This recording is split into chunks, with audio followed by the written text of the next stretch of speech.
scouting the woods. Counted about 10, possibly 15 trees still down in here from this fall. You can see a couple of the bigger trees. There's one right there. Got a lot of poplar down in here too, though. And got a lot of this dead stuff.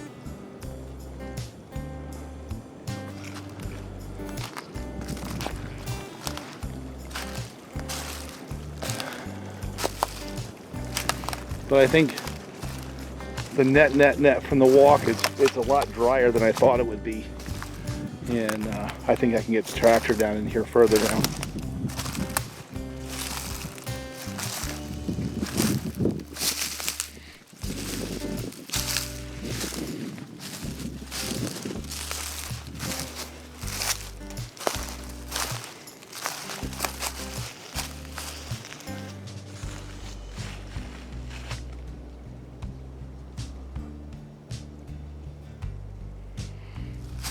Right there.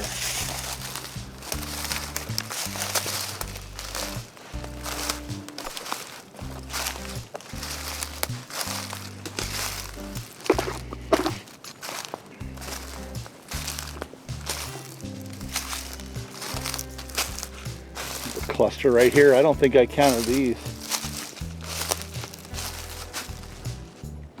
So that's a standing dead, so if I don't get that one very quickly, it's just a waste. It'll just go down. And then we got these bigger ones in here.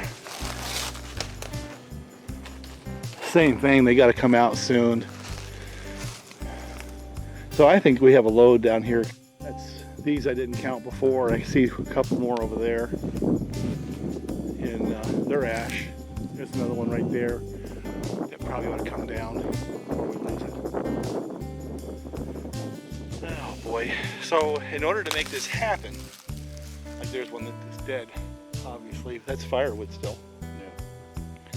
Is we're gonna have to come down here with the saws and just cut. And cut enough of the small stuff down to where I can get the tractor in here. And then once I can get the tractor down in here, you know, out that road again, then cut them all down and just start dragging them out. Start stacking them up on the landing. And then when the road's dry enough, then get Gutchess up here to buy them. That's how this operation goes. Well, back at it again. I need to see what I can salvage out of the logging road I built before. It's pretty rutted out. And one of my options is, instead of trying to go back down through that nasty mess, is to go straight through there, cut a bunch of trees out, and then cut another way into the woods down there. And the question is it worth doing? Because I got, I don't know, probably 20 more trees down in there. And if I can use my existing logging road, I don't have to do a lot of prep work. You know, I can get to a lot of them. But if I really can't, it's going to take me a couple of days to get another road down in there, possibly having to bring out the big machines.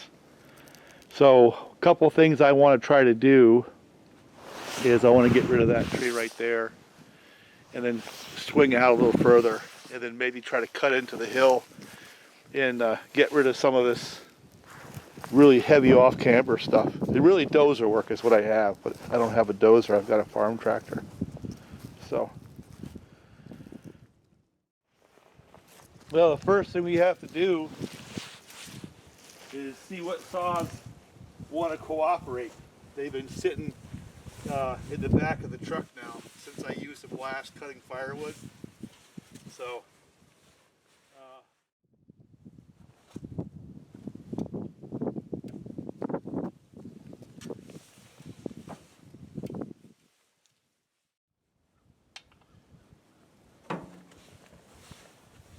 you know, one of the things I find interesting is, as compared to the kit saws,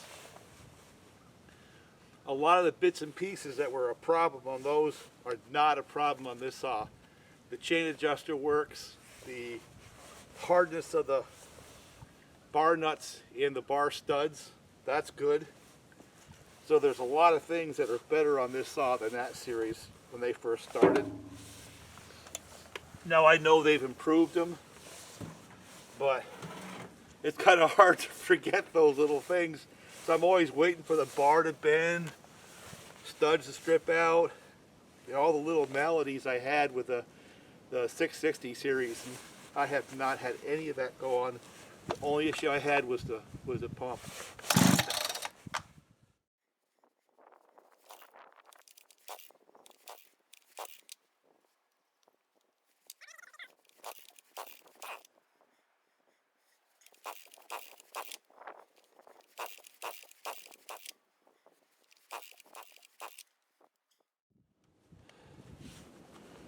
We're not going to get this to go in any poles.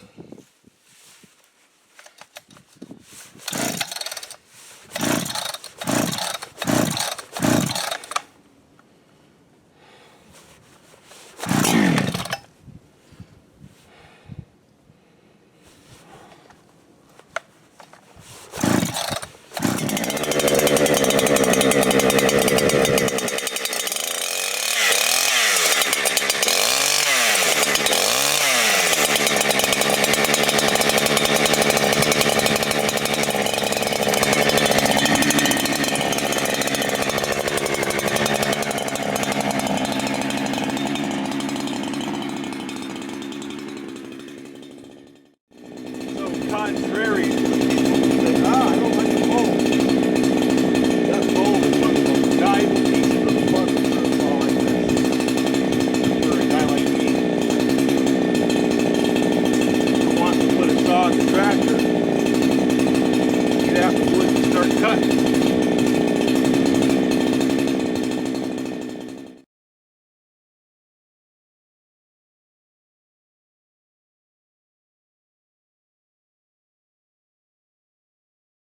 I'm pushing about 7 times.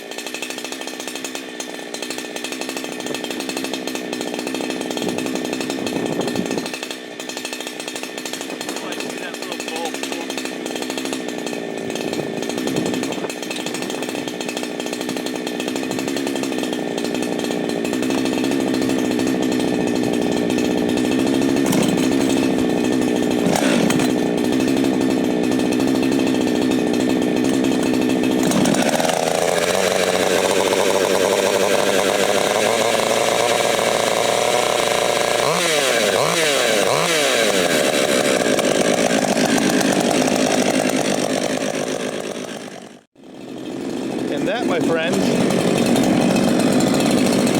That, my friends, is a demonstration as to why both auto tunes and that little push, that little primer bulb are so important in my world, because they just sat there for a while.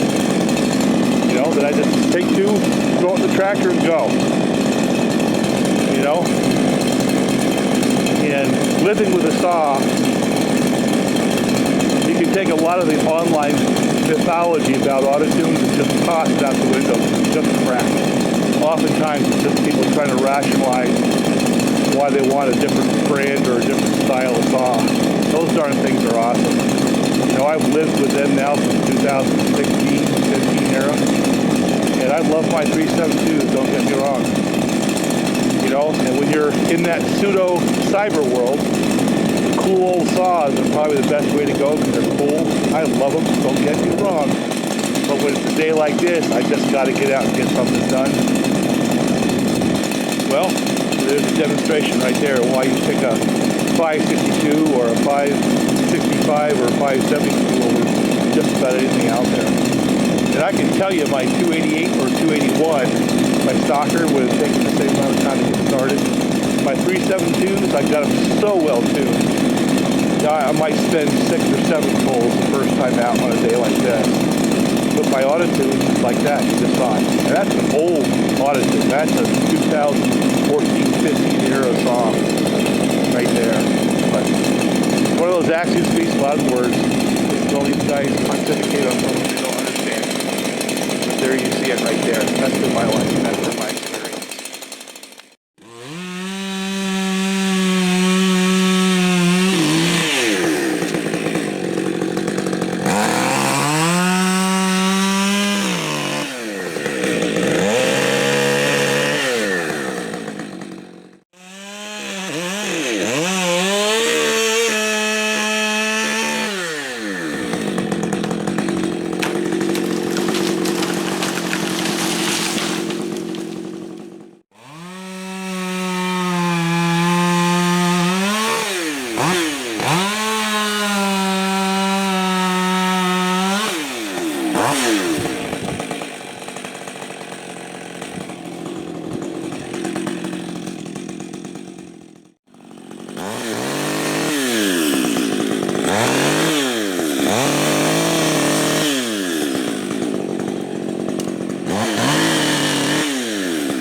Alright, so I cut quite a ways back in there. I had to take down some of these old maple snags and stuff like that. So I got to refuel my little saw, and then I'm going to try to back down in there and see how far I got, because I could see I could intersect with one of my old logging trails. So we're going to go on a trail ride and see if we can get down in there and open that up and maybe get a tree today. Well, I'm in it now. You probably can't even see back where I came from. Pretty muddy. I cut probably 2 tanks worth of 562 to get to this point, and got a little bit further down the road and ran into this. So this looks to me like more 562 time. Not really exciting, it's just kind of that block and tackle stuff. But if you look straight ahead, there's a tree. There's one. So maybe this won't be for naught after all. And I'm looking over there, I see another pretty nice tree over there I might try to go for. So I think I'll get down in there, and then on the way back out, take one of these trees. Let's see if you can see it with the camera. Look straight right through. There's one in there. So I guess I've been cutting and cutting and cutting, and I haven't put the camera on. Maybe I'll put the camera on for 562 time. Now I'll tell you what, I gotta say something too, because I've been going through fuel, and gas around here is $5 a gallon. So whereas there was a time I didn't care. I didn't mind so much my big saws using twice as much fuel. But on a day like this, now it's beginning to put dollars as a barrier to the bigger, more inefficient saws. Yeah, another reason I like the Auto-Tune, because that thing just does not burn a lot of fuel for the work it does. It's very efficient. And yet again, the whole metric, when you have to start looking at this and figuring out how you're going to pay your taxes and get the most out of your equipment, kind of changes the whole metric, doesn't it? So.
obviously the wrong direction down there, so I'm having to try to get out of here. We got 2 foot deep trenches, so let's see if I can do this, get out of the mud hole, and still get a tree. Wouldn't that be cool?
Alright, let's quickly get this one right here. It wants to go that way. I want it to go that way. Let me see if I can do it without wedging. So, face cut, forecut, back cut.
Not bad, not good. It didn't pull up into the tree, but I probably ought to cut some of that butt off of there. You know, I see some stuff in the middle of that tree. It's not good. But it's a nice looking log, right? Let me just go pull it up to the tractor and get out of these woods.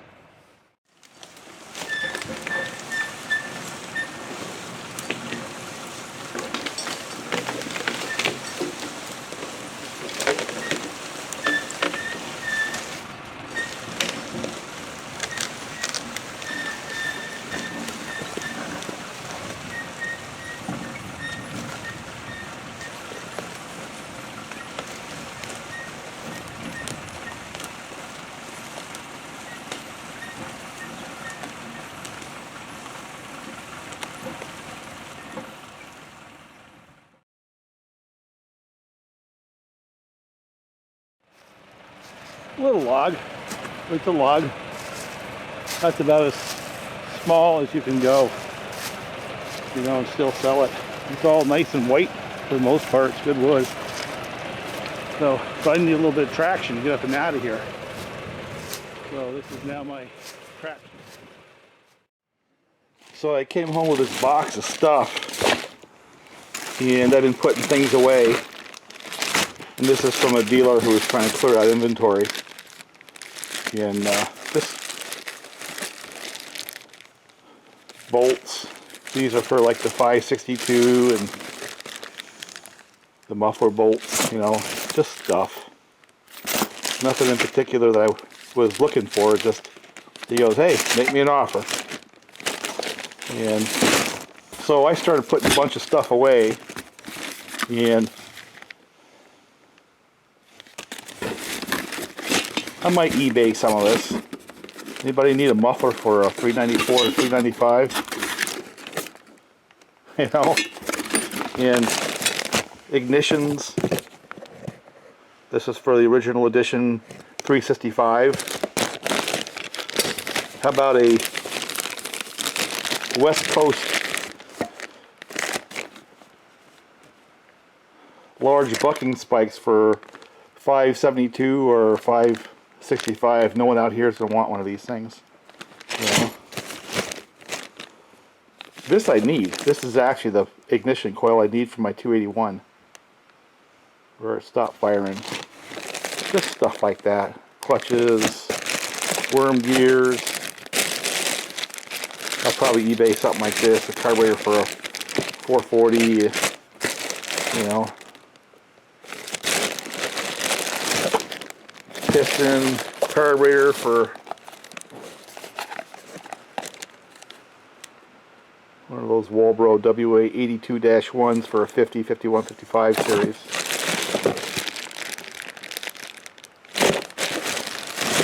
I already put away the handles. I had a whole bunch of chain brake handles for 372, the original edition ones. I put away a bunch of the clutches, gaskets. There was a whole bunch of gaskets for 372. I have no idea what that's for.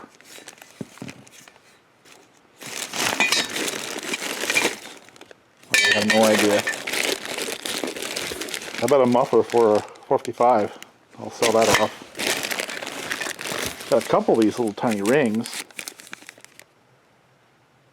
Don't know what they're for. How about a choke lever? A couple of them.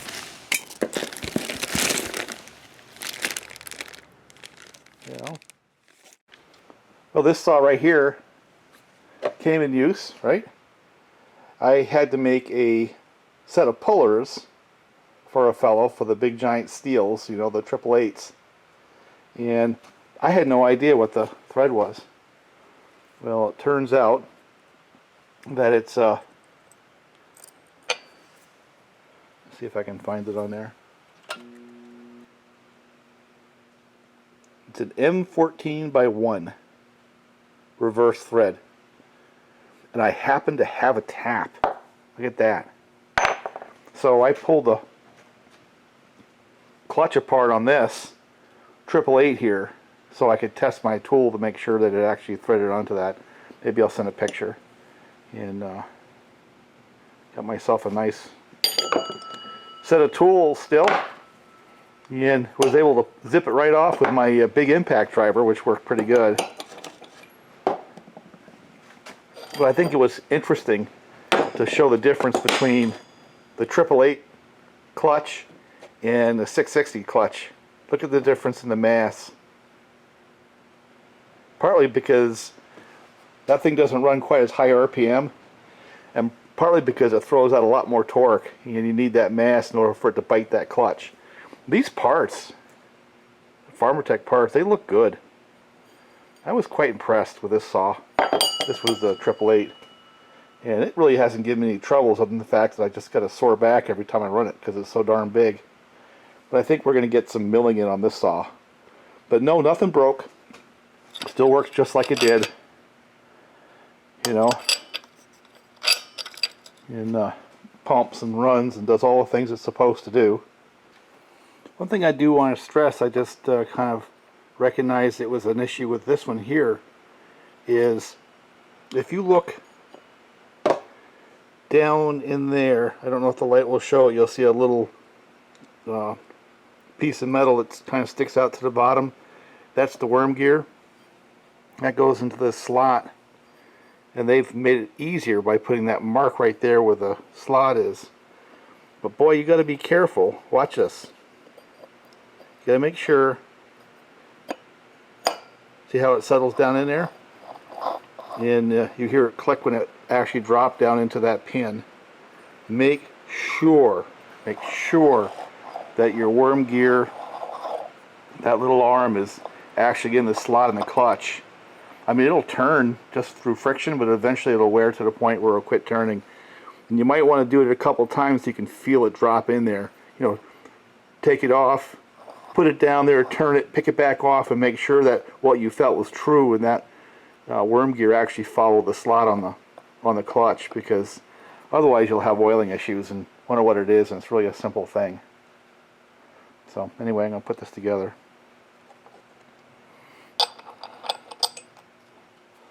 This size of this circlip. Jeez.